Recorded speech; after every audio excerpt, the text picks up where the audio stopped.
Good morning, everyone.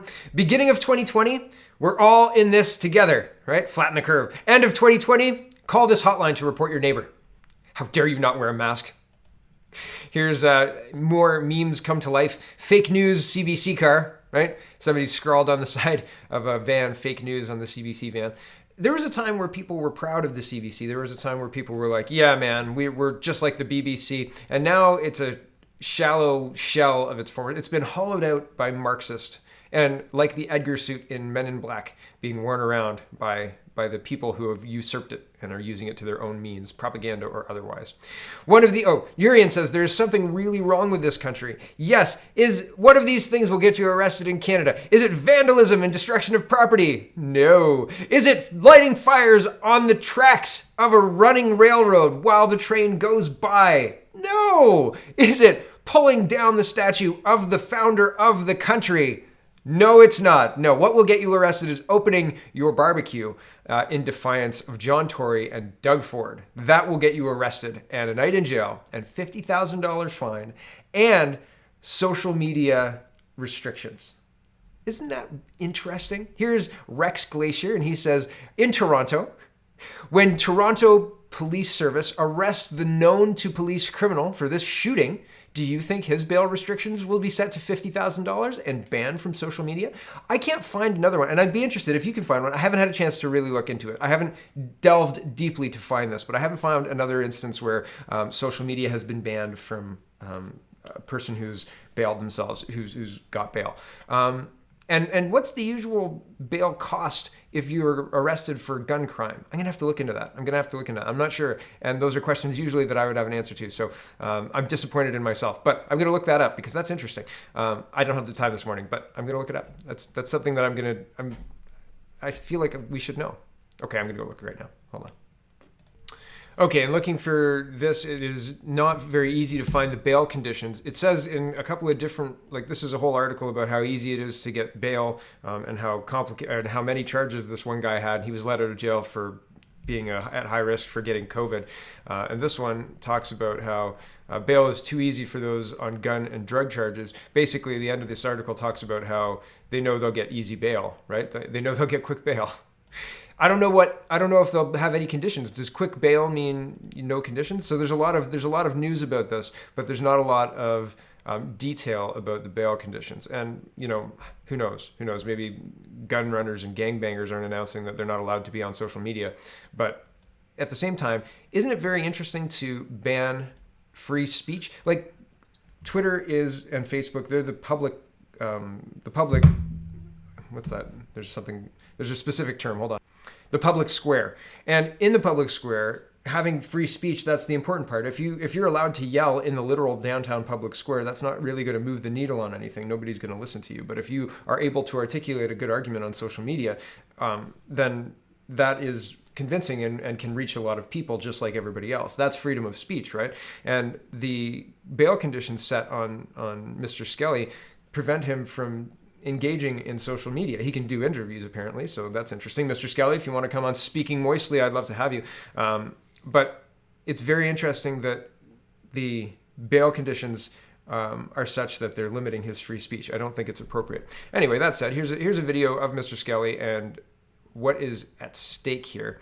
And if you've been interested in this story, I think this is an interesting video. So here we go. In Etobicoke the other day, your message to small business was open, no matter what. Is that still the same? Yeah, I stand by that. I mean, they're trying their best to throw the book at me. The vast majority of the charges that I got were for infractions of me not having my paperwork set up properly. I did get charged under the Provincial Offences Act, the Reopening Ontario Act, on the second day. We now have over 300,000 Canadian dollars crowdfunded for legal support. That's not for me. It's amazing. That's for every small business for a group defense. Me opening on the third day got me an obstruct charge. That's why I have the bail conditions. If every business owner made the statement just by opening up one day in protest, not doing anything after, you will not be arrested, you will not be brought into jail. You will just be fined under the Reopening Ontario Act. The measures in that act have to be proportionate, and they're not. They're disproportionately affecting small businesses. So you're well within your rights to open. We're going to have the best lawyers in the country to represent Every single business is doing this. It's not for Adamson Barbecue. It's for small business.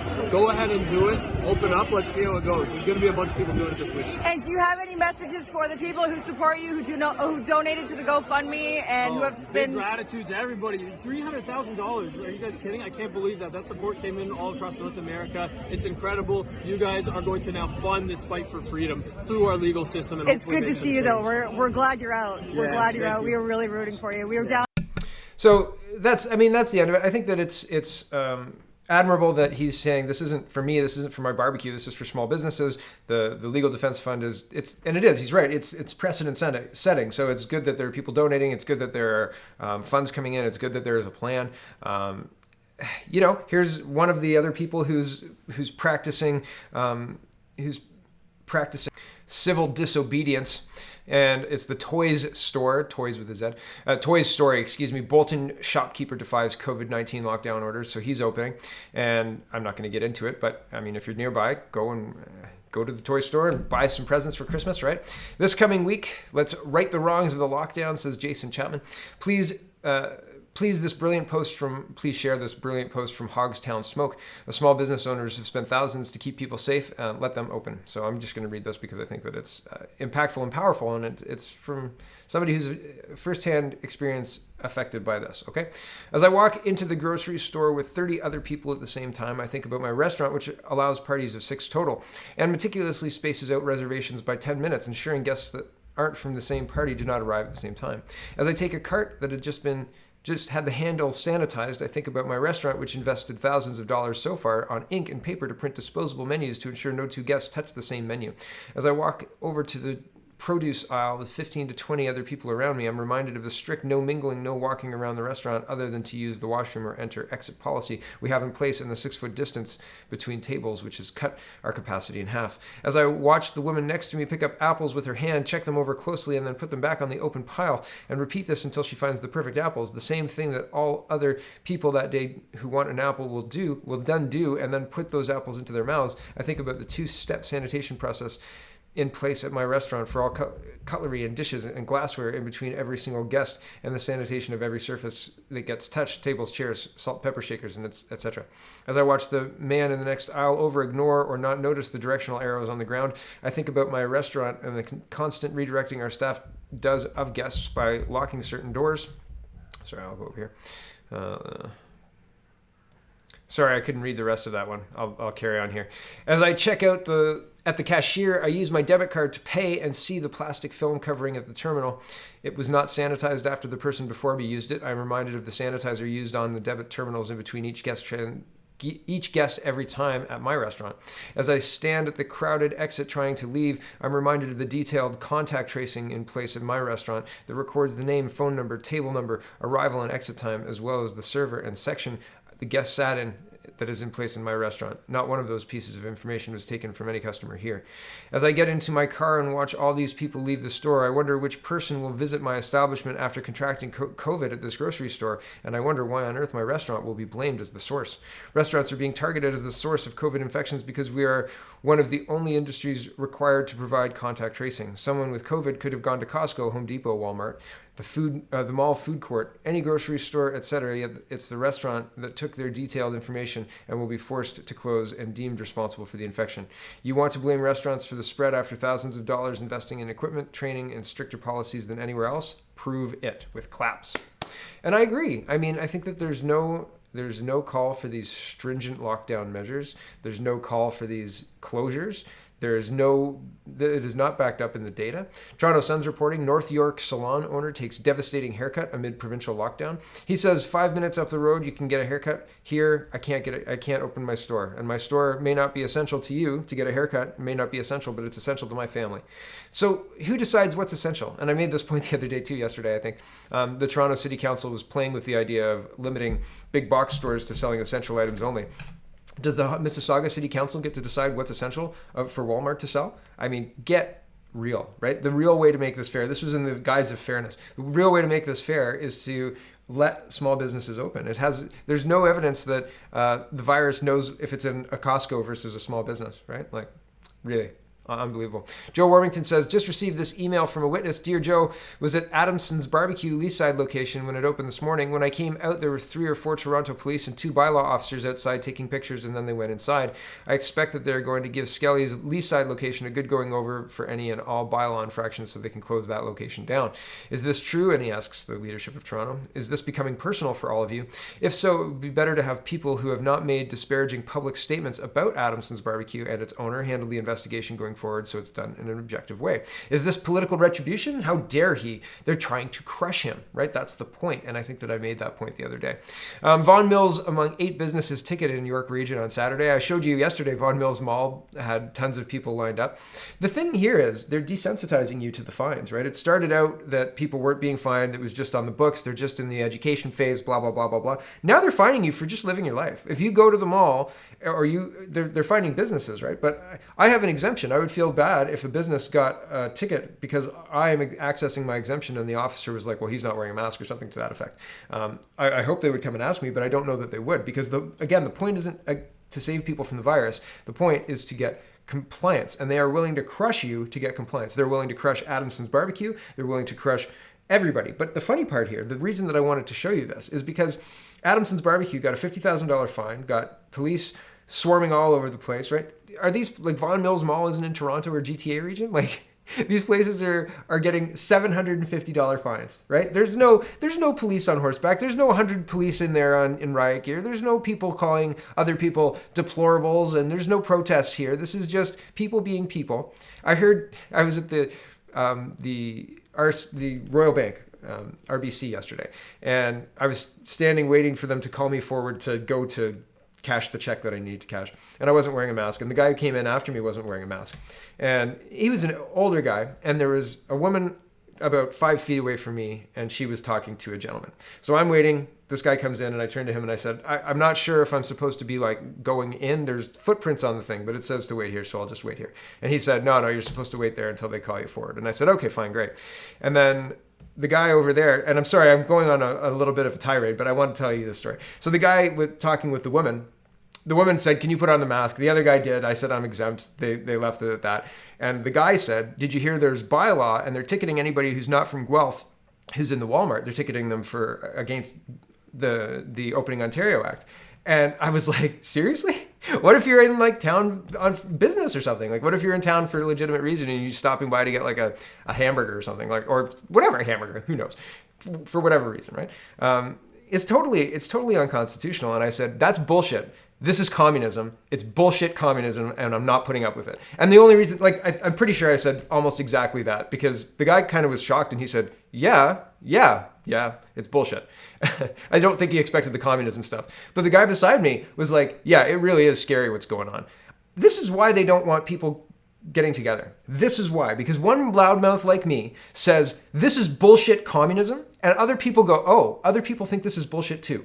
That's why they don't want us congregating. That's why they're outlawing Christmas. That's why they're fining people now. That's why they're doing this. This has nothing to do with the virus. I'm more and more sure of it every day. Okay, Lowe's on McNaughton Road in Vaughan was charged for violating Section 22 of the Health Protection and Promotion Act and given a $750 ticket. $750! While Massage Lounge, sorry, that's a terrible way to say the name, on Rutherford Road received a $750 fine for violating the Reopening Ontario Act. I hope they take all this to court. Costco on Kirkham Drive in Markham, along with 3 other Markham businesses, Yong Hee All Day, Breakfast, and Sam's Congee Delight. Oh my goodness. And Faux 72 were all hit with $750 fines as well. Over the last 2 days, 16 tickets have been issued by the task force after conducting 611 interactions.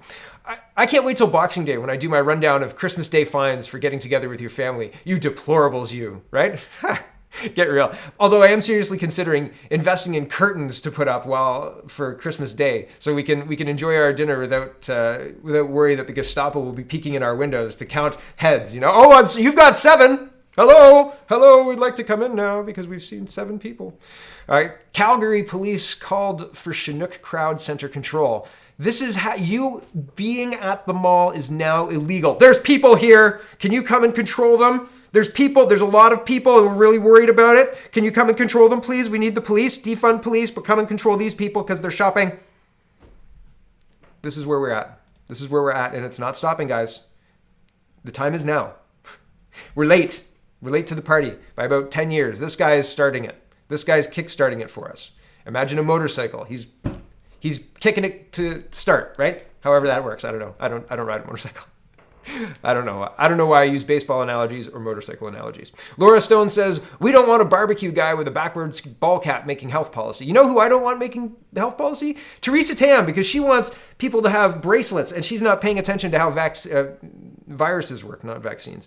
I don't want Teresa Tam or Justin Trudeau or anybody like that. In fact, I'd much rather Adam Skelly be controlling what's going on with the virus at this point in time. I think I trust him way more than I trust literally anybody in Canadian politics.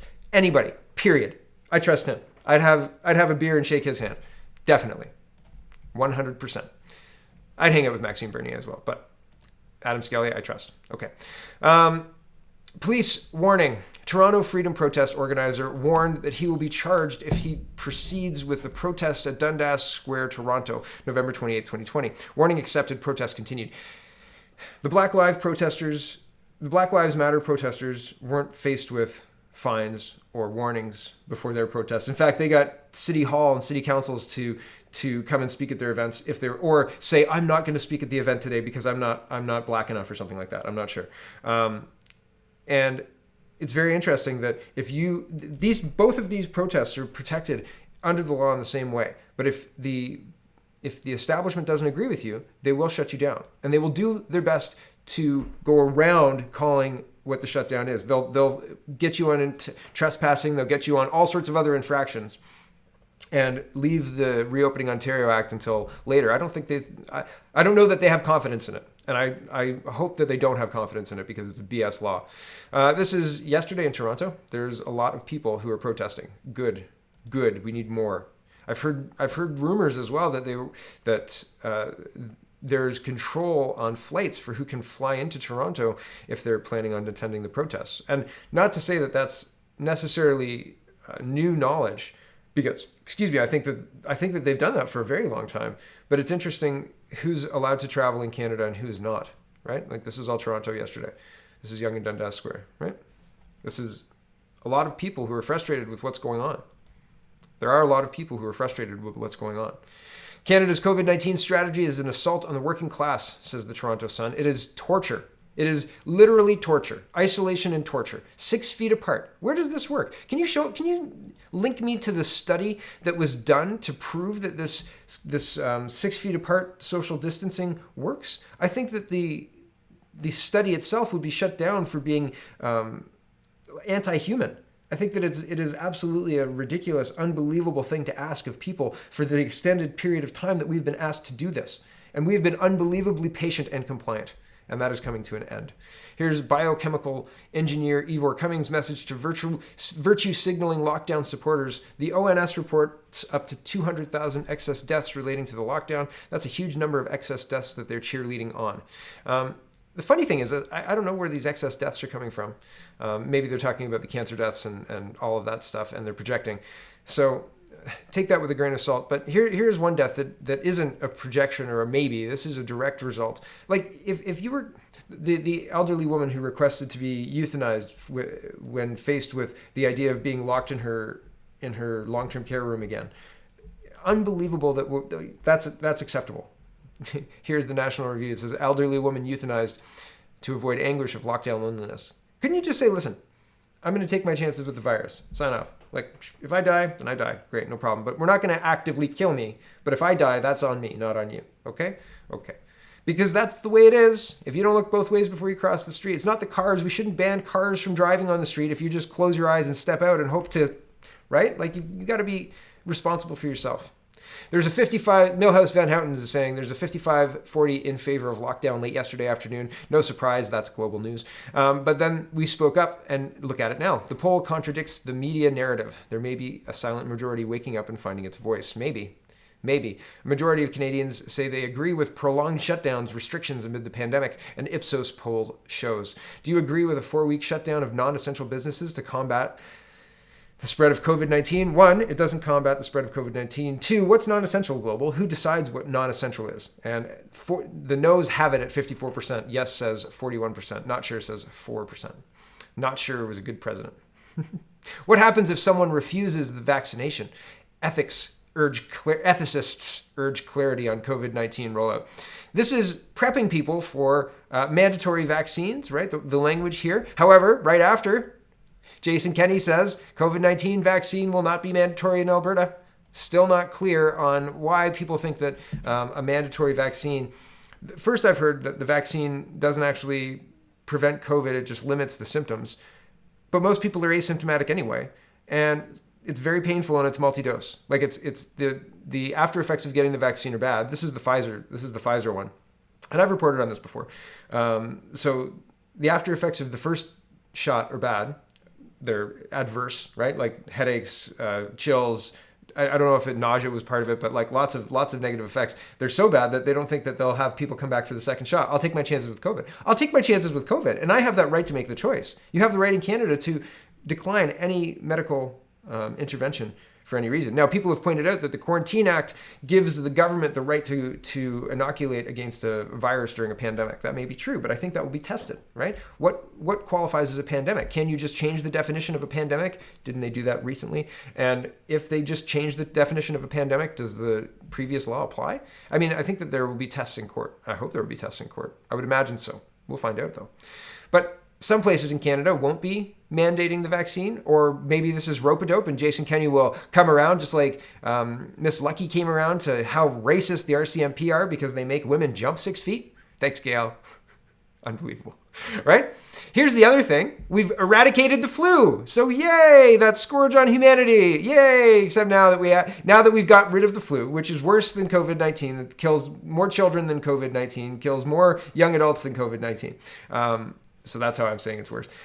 Now that we've got rid of the flu, we have to be in our houses forever until there's some kind of vaccine that doesn't work really well. And we can't get back to regular life because reasons, and if you ask about the reasons, then you're a racist Nazi. So, but we eradicated the flu, yay, right? It's very, very strange. Well, looky here, influenza has been eradicated. Vaccination rates begin to slow as still no confirmed cases of influenza in Alberta, right? How do you get the flu if the flu is eradicated or just changed forms into COVID-19? Or maybe COVID-19 is just this year's version of the flu.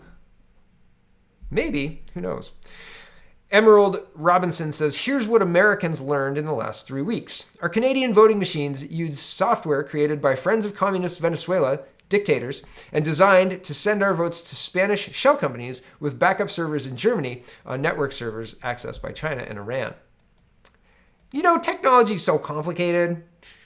We'll just farm that out. No problems, right? Like all of that technology, all of those hops, all of that stuff, you'd think in an American election and you'd think that in a Canadian election, there would be standards around that kind of stuff, right? Like this is important. This is important stuff. It's not unimportant, right? It's not afterthought stuff. Like this is foundational stuff. It's like if you want a certain feature or something like that is very heavy on the top floor, you need to think about that when you're building the foundation, right? You can't add these features and just hope the technology works itself out and does it in a way that's not compromised by all sorts of bad actors. Running a country is very lucrative if you use taxpayer dollars to funnel to companies that are willing to give money to connected people, because you're creating money that the taxpayer will have to pay back eventually, but you've got the money in hand now, right? Like, so money in hands, it's better than maybe money later, right?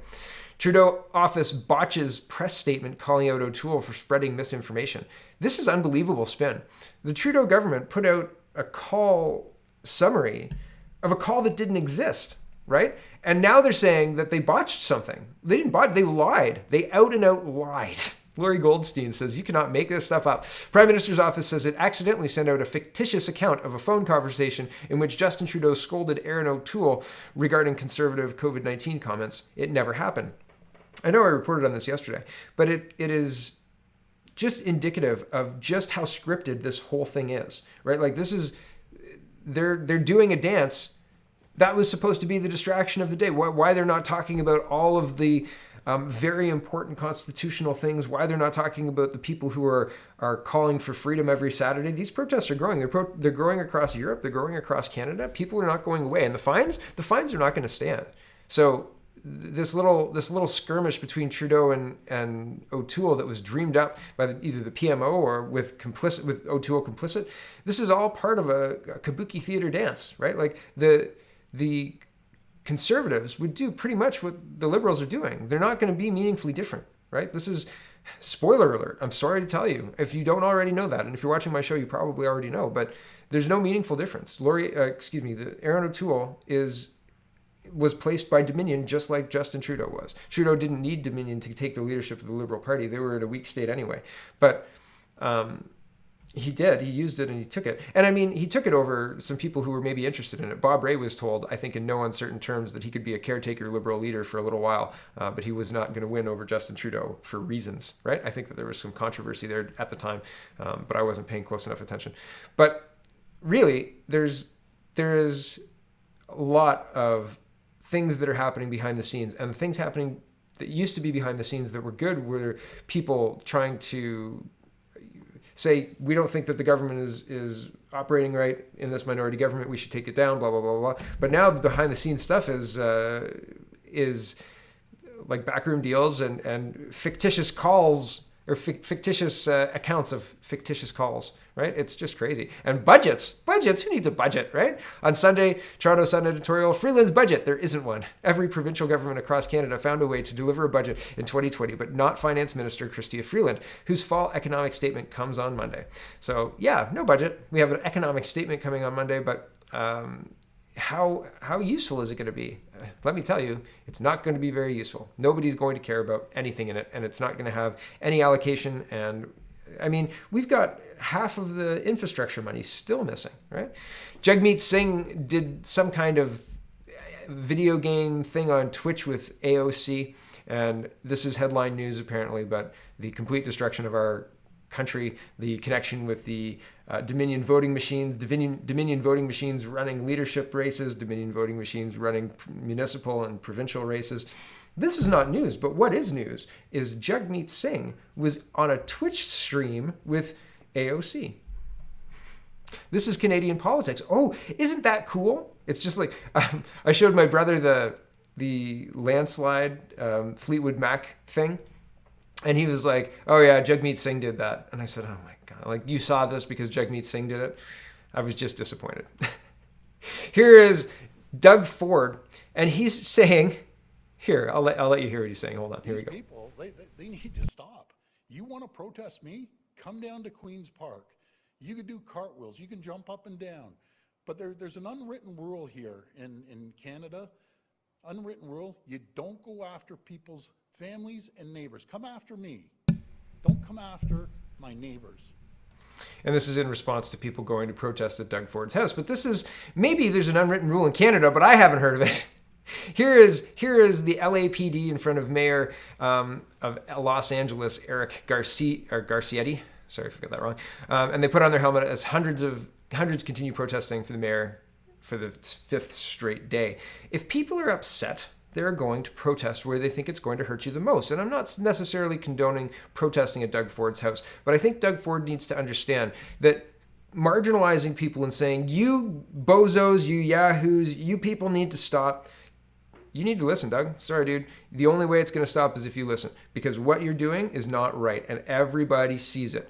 And the funny part is, we're not going to argue with you anymore. It's clear you're taking orders from somebody. It's clear that the cases and the deaths, the cases are the only thing that matter. The ICU numbers, the deaths, they don't matter. The 63 billion we're putting into the healthcare system, it doesn't matter. The spending, it doesn't matter. All of that doesn't matter. You're on a schedule, and you've got to get us locked down. And these people are getting in your way. But the thing is, you work for us.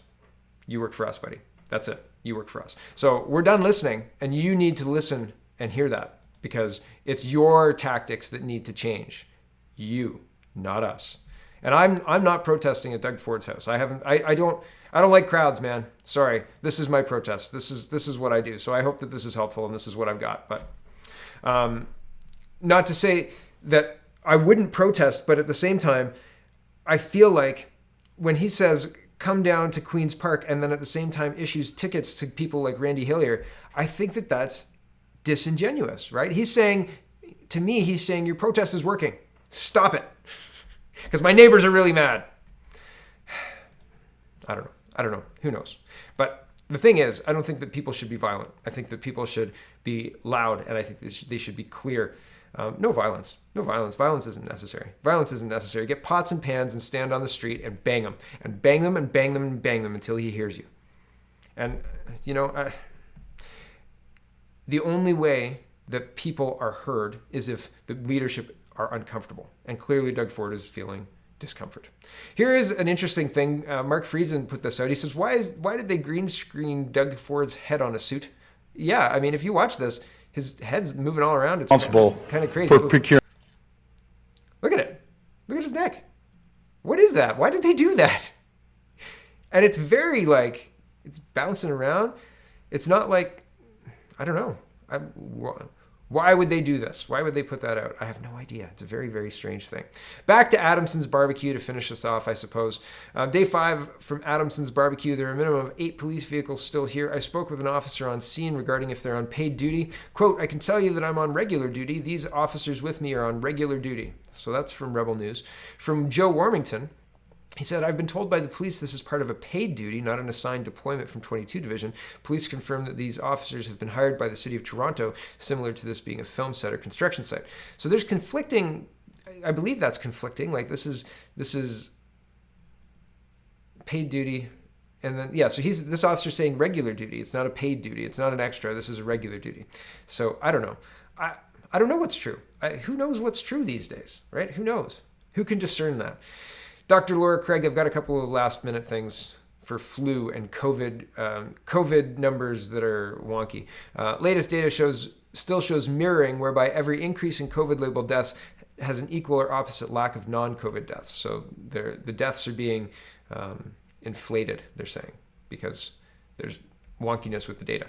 And what experts call, this is Dr. Thomas Binder, what experts call an especially successful fight against COVID-19, by social distancing, face masks, and lockdown in Australia and New Zealand, we doctors call the end of the flu season. And the flu season usually ends in April because of herd immunity. That's talked about in this thread. But I thought that was an interesting, during this thread here, this 1 of 10 thread here, it talks about herd immunity in April. And I think that we're missing that very important aspect of this. If this thing doesn't continue to mutate and change, this is defying all characteristics or the usual characteristics of these type of viruses, like flu viruses, coronaviruses. They change a lot. That's the reason why you have to get changed or new flu vaccines every year. And the strains of flu, they kind of take a shot at the dark end. This is all just kind of stuff that I've talked about before, so I'm not going to source this stuff. But a lot of the vaccines that we've got for the flu, anyway, are change year to year. So it's a very strange thing to have this COVID-19 carry on forever, and the only plan that our politicians have is further lockdown until we have a vaccine, and the vaccine itself it's BS. I mean, I'm not going to take it. They can take away everything. I'm not going to take it. It's a very interesting situation to be in because it seems that they don't care, right? Like the people in charge, the CGI'd head on the suit, they just don't care. They don't care what you think. They're just going to have their CGI'd head talking nonsense at you until you comply. But the thing is, there's a point where the people aren't going to comply anymore. And I think I don't know if we're getting there, but there's certainly a lot more people out and about saying no more. We're done. We're not playing your game anymore. We're not laying down while you implement communism. We're not taking it. And I think that it's important. So thanks for watching, everybody. Check out CanadaPoly.com. Check out CanadaReport.co. Check out SpeakingMoistly.co. And have a wonderful, wonderful